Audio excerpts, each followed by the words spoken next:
Hi, beloveds. Welcome to this week's Craniosacral conversation. I'm Caspian. I identify as she, her. I welcome she, her pronouns.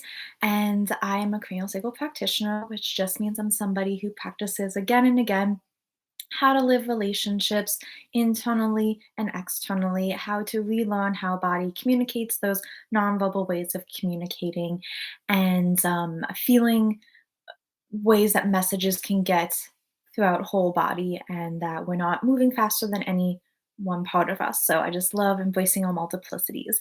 So I welcome your wisdom as well. And I just wanted to say that I'm just someone who's curious about cranial sacral relationships, body language, and I'm sharing, thanks to the Cultural Wellness Center, some of those curiosities with you all. And so today, I'm going to be talking about relationships.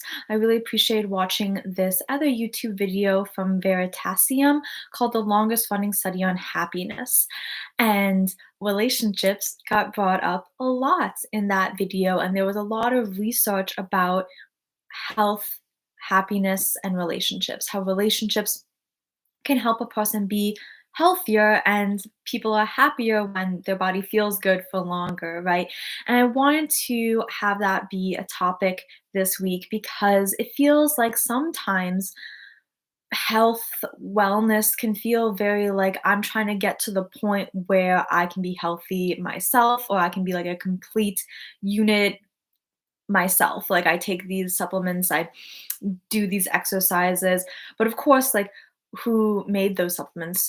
What grew? Who picked the food like that became those supplements, or who is teaching you these exercises? Of course, there's no way to be completely independent, but I just want to kind of clear away this idea that when you're healthy, it's that you're able to completely meet all your needs yourself. You're like that strong, you're like filled with that much vitality because really, like, vitality is meant to be shared, or like vitality gets sparked from connections, right? Like, there's so many ways that it's more interwoven than that. And so, I don't want people to feel like the goal of health is to be able to be completely independent, to be able to meet all your own needs yourself because you're so healthy, you don't need that support anymore. That's not the goal.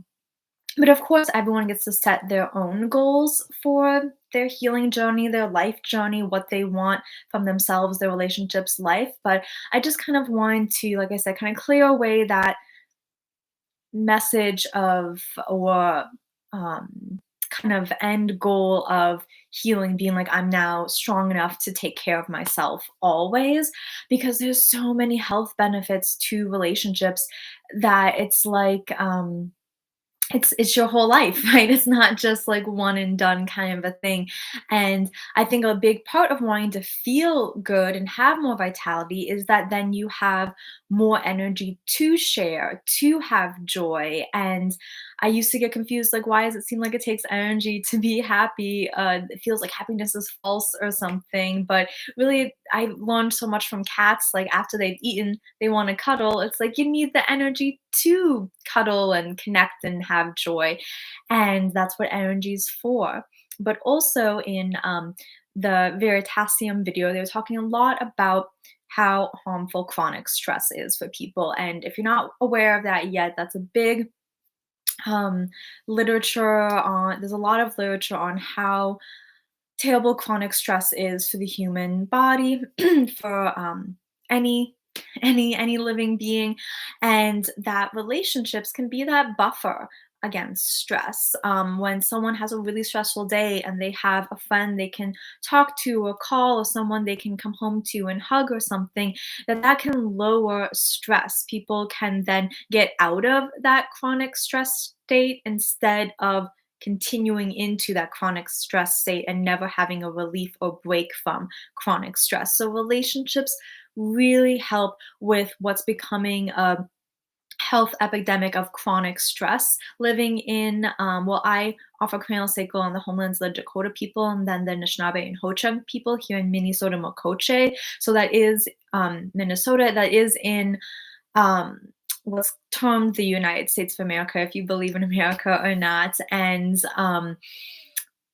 So I know that like here there's a specific like work capitalism culture here that might not be everywhere, but it is leading to lower quality life and more deaths because of this constant chronic stress, or thinking about the specific ways that racism, imperialism, colonization happen and play out here in what's called America by some, and that can lead to people having chronic stress. But if they have a relationship, multiple relationships, where they can then have that release from stress because they're able to have a hug, talk to someone, that can really have a lot of health benefits. And the Veritasium video talks about some more health benefits, like we can talk about human touch and hugs and how they are helpful for the body. But I just really want to remind people, because sometimes in these videos, I love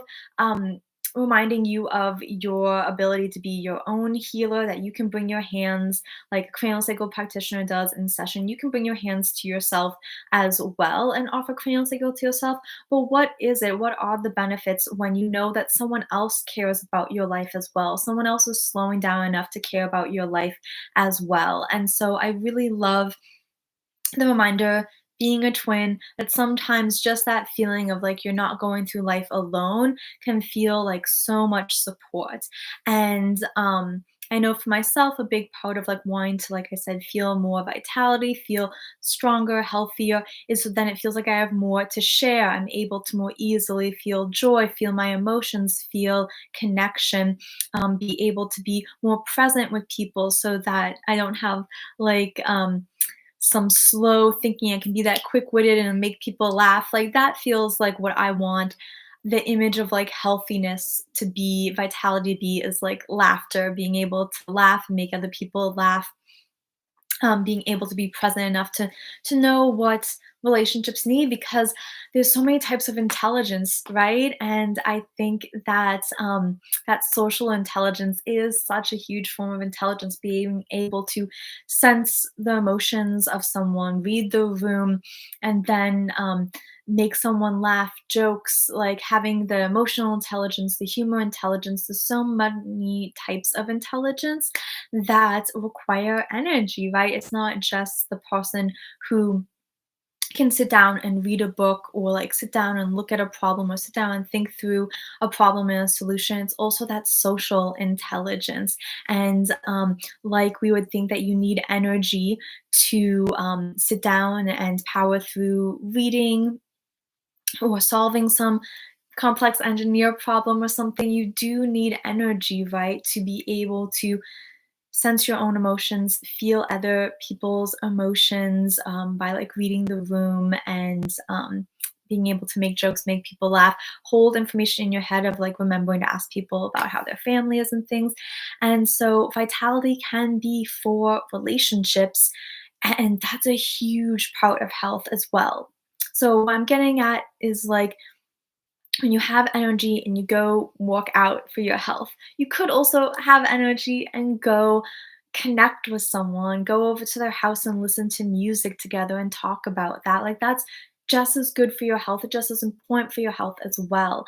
And I really loved even just reading the comment sections in the Veritasium video, where people were talking about how they really learned a beautiful lesson of, because a lot of us can feel sick from loneliness, and that was a huge part of the video as well, that loneliness can bring on sickness and really deteriorate, and people can be around people but still feel lonely. So what is feeling like a sense of belonging and feeling seen? And I really loved in the video comment section that this person was talking about how they learned that most of us are lonely, and that if you want connection, maybe you can be the person to initiate that and offer that attention instead of just feeling that helplessness. I really love talking about in these videos ways to have rituals to unlearn learned helplessness. And one of those ritual can look however, and for this person kind of is the ritual of remembering that they can be the person to initiate connection, and that most people are wanting attention, connection, craving that too. And that if you're one of the people who are feeling a little isolated and lonely right now, you can be the one to reach out to people. And I know there's also a lot of research on people who have depression being more sensitive to rejection. And, what is depression? So, whatever that word means for you. But there is like an understanding because, like, this, even like with some different gender ideas and expressions of depression. It could be like depression could be lack of energy or aggression, irritability, which could be like either like self harm or aggression external, depending again how people might be conditioned with their gender. And that people who there's research that people who have had or do have depression are more sensitive to rejection. So I don't want to say it's like some small act to be like, oh, why don't you initiate the connection, because also because of genocide, colonization, capitalism, imperialism, there is a lot of people who have been adopted, have find themselves in adopted families, and that there is a lot of research. I'm referencing now Empress Han on Instagram, talking a lot about sensitivity to rejection or being called too sensitive if someone's been adopted, and that there is that ambiguous loss feeling, and that there can be a lot of maybe like fear that comes up, that rejection can feel very significant, right? So like when talking about how relationships are tied to health, which is tied to life, it can feel very life and death when someone feels isolated.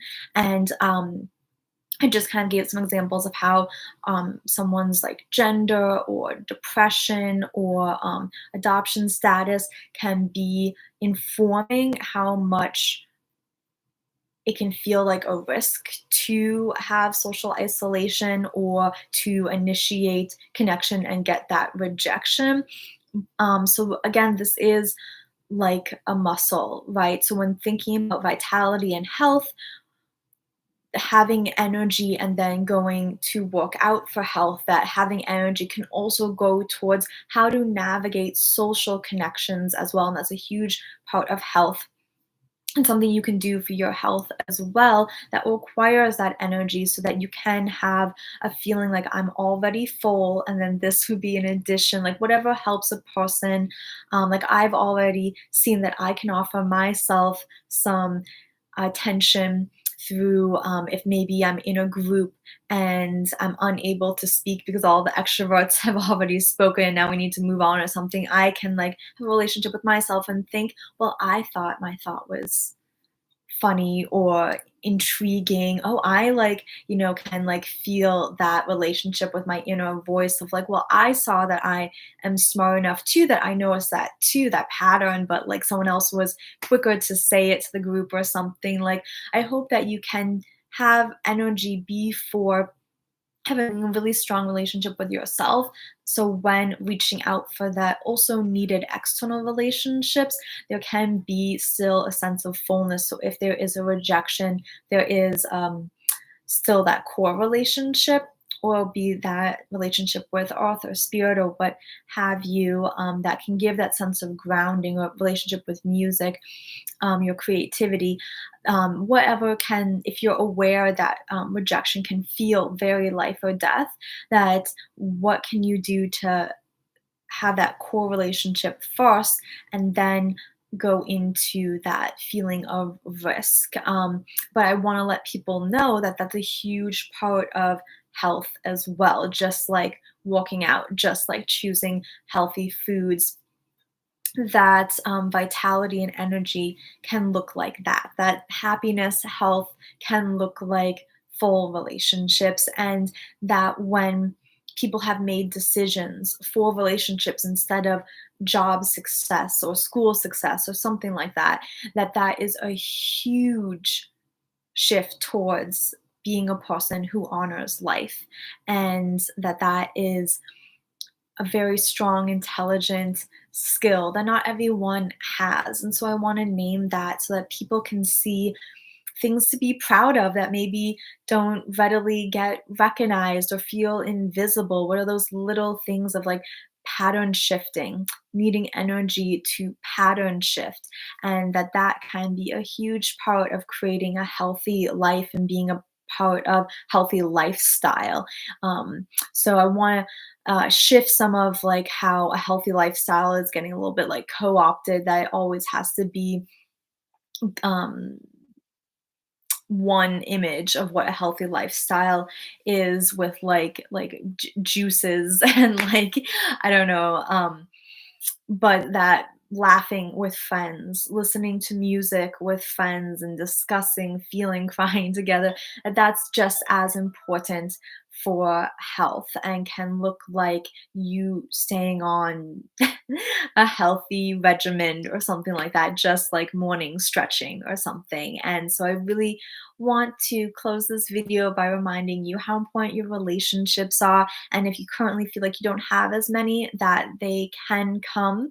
And I really love remembering that we are ourselves our whole life. So no matter your age, relationships, friendships, they're so important. And that you focusing on that is focusing on your health. And can we normalize that more as a culture? Because people, um, sometimes like someone can be like, oh, before work I like went to the gym or something, and I want us to normalize that, like I need to leave work early because I need to go pick up my kid's child from school or something.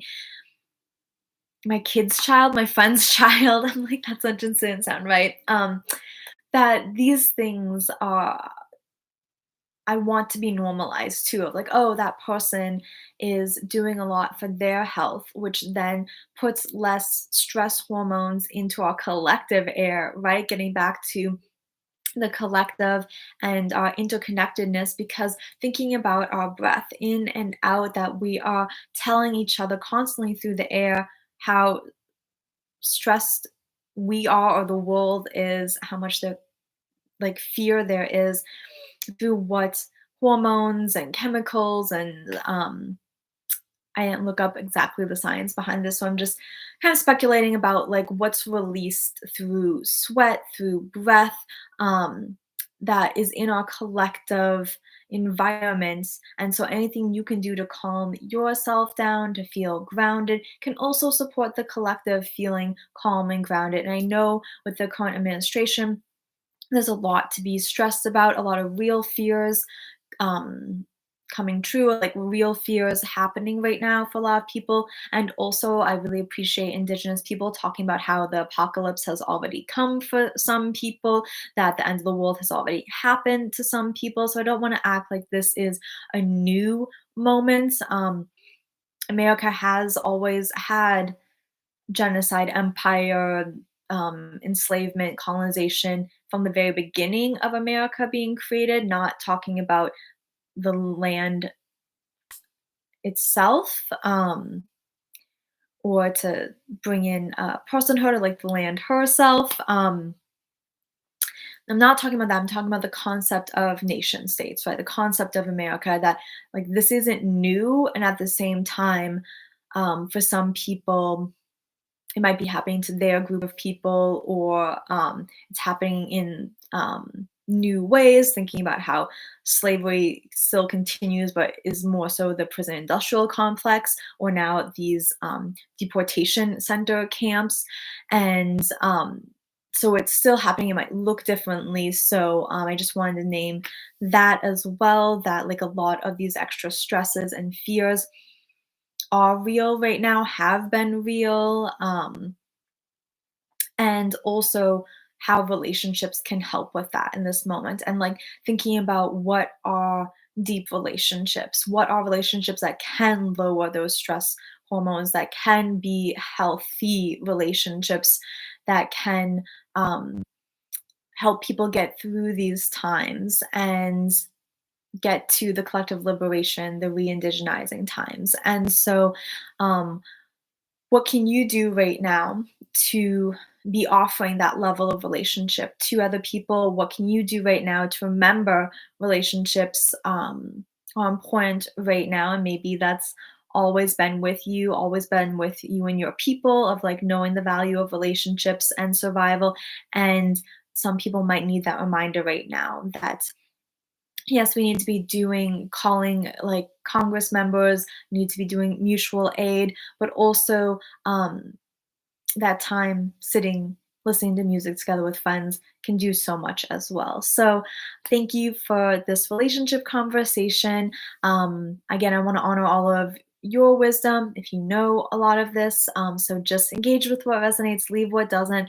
And sometimes we just need to help remind each other. Again, being a twin, I really love sometimes wisdom I shared with her years ago. She then like brings back to me for a reminder. So maybe, of course, you've felt and known and always known relationships are key to health. And then maybe sometimes life got busy and that got forgotten, or life pressures from like capitalism made someone start to value that less and they need to do this more. Like, I need to work harder so I have more money so I can afford my gym membership. But I also want to remind you that like working less and having more time with friends can maybe be just as beneficial to your health as that gym membership. So this is just me offering that reminder, honoring that you probably know this, you felt this. It's not your fault. There's so much isolation. I don't want this to be blame. You're not doing anything wrong. Like there's not as many third spaces where people can meet and just hang out for free, or cars really create a lot of isolation. Thinking about even the creation of highways cutting through the Rondo community and other communities, historically Black, Brown, Indigenous communities, cutting off a lot of relationships. It's not your fault. It's not a person's fault completely for the level of friendships they have or not. But I want to just have this be that nice little reminder to value relationships just as important as eating healthy foods, of being able to afford healthy foods, being able to grow your own healthy foods.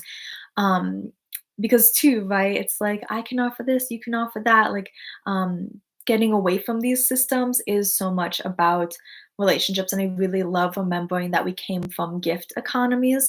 Now I'm gonna want to really quick look up this video. I really loved talking about gift economies, and I know I like keep trying to wrap up this video, but I just really love this topic. Or maybe I'm just like saying the same thing over and over again in different ways of saying it. Or like sometimes I do three different ways of saying something. But if you stayed this long, I want to talk about gift economies because there was this really amazing video about how there's the harmful assumption that money started from barter trade into money, in but really actually most people had gift economies, and it wasn't this tight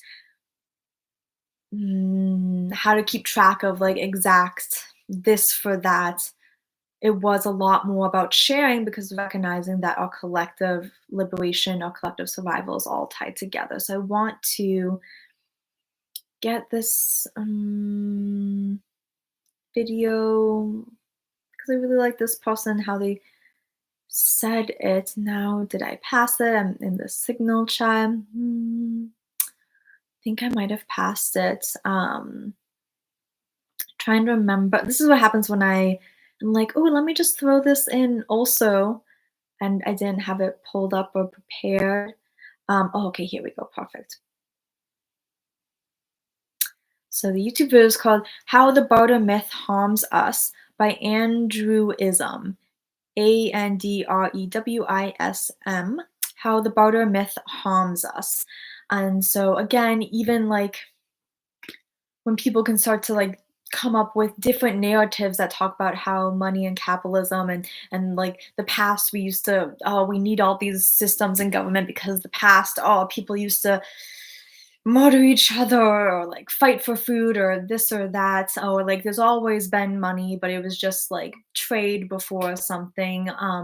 That's like not true. And Sand Talk, Tyson, the author of Sand Talk, also talks a lot about how the myth of like the primitive human also is really harmful, acting like we need these systems to protect us from each other. But really, a lot of these systems create people that then we need protection from or something. But if there wasn't those systems, right, what would people be able to be? And so I really liked that video about the gift economy, remembering that it wasn't this rigid equal exchange. It was a gift economy. We lived in a gift economy. I think too, Braiding Sweetgrass, Robin Wall Kimmerer also maybe talks about this. So there's ways to get this information. Again, maybe you come from people who remember this, always have known, but for some people who need that reminder, need those examples to fight back against the external messaging that can easily seep in and have a person doubt themselves that relationships are important. I remember being a new student mentor in college and talking to some new freshmen about, yeah, maybe you don't study as much and you have a few of your first semesters be about hanging out with friends, because you know what? Later, when classes get harder and more stressful, you won't have that time for friends, or you'll really need those friendships to get through the stress of that. So I'd be like, you know what? If you need this time in your first few semesters to just be having friendships and you didn't get like an A on that test because you were connecting with people instead of studying, I was like, that's okay, because that's going to help so much. And then now also we know so many jobs you get are from who you know and stuff like that. But so all the reminders of relationships, relationships, relationships, right? And I want you to remember you get to value that. And anytime capitalism gets you scared that you have to put work first because it's better for your health and your livelihood to have money instead of relationships, that you can remember gift economies, you can remember how much a hug lowers cortisol, lowers stress hormones, and can be just as good for your health as having enough money for a gym membership. So thank you so much for this relationships video. And I want to remind you all that the Cultural Wellness Center makes these videos possible, these Craniosacral conversations possible, and they also have a lot of other free resources and amazing practitioners for sound and breath healing with LaDonna, Zumba, yoga, some in-person events, some melanated winter activities to do together for people of color. And so just check out the Cultural Wellness Center. Their social medias for different events and everything. And I really love how the Cultural Wellness Center always remembers relationships and essentially belonging with each other and your culture is a part of health. And so check out the other Cultural Wellness Center resources. Then I'll close just by saying that I hope everybody everywhere has access to all the resources and encouragement you need to be, share, feel the gifts that you are. I hope this week feels like your favorite song is dancing alongside you. I hope that you feel seen by those you want to be seen by in the ways you want to be known. So thank you so much, and I'll see you next time for a cranial sacral conversation.